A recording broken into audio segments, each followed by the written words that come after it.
المباراة أمام ماميلودي سان داونز في نهائي دوري أبطال إفريقيا، في نهائي أغلى المنافسات الوطنية أو الإفريقية.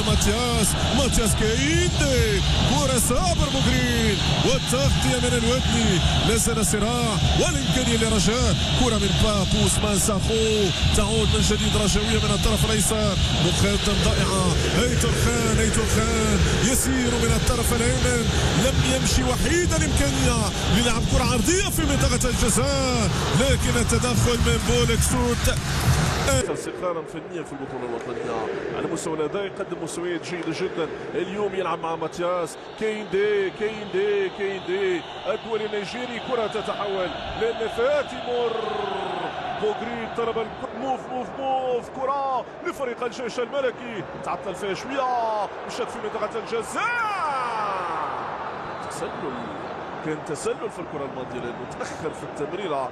الحكم الطبيعي العادي هو انه ينتظر نهايه الهجمه لكي يعلن عن التسلل، لانه لحظه خروج الكره كان في وضع تسلل. لعب كره للاصفار في منطقه الجزاء بالراس، مشات من امام ربيع حرمات، ضربه زاويه لفريق الجيش الملكي.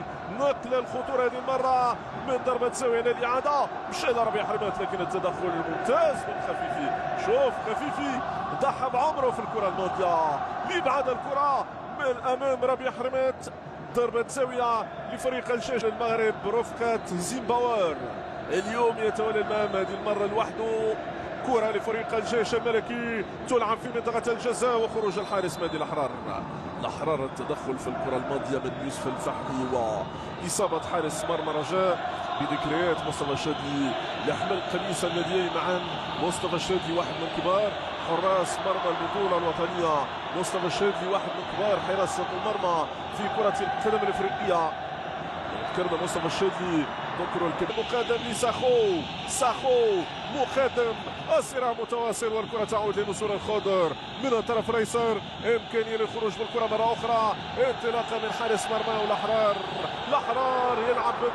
يلعب بالنار وقد يكتوي بنيران هذه المباراه. في الكره الماضيه صعب جدا، وانك تلعب كره مثل هذه امام مهاجمي فريق الجيش الملكي.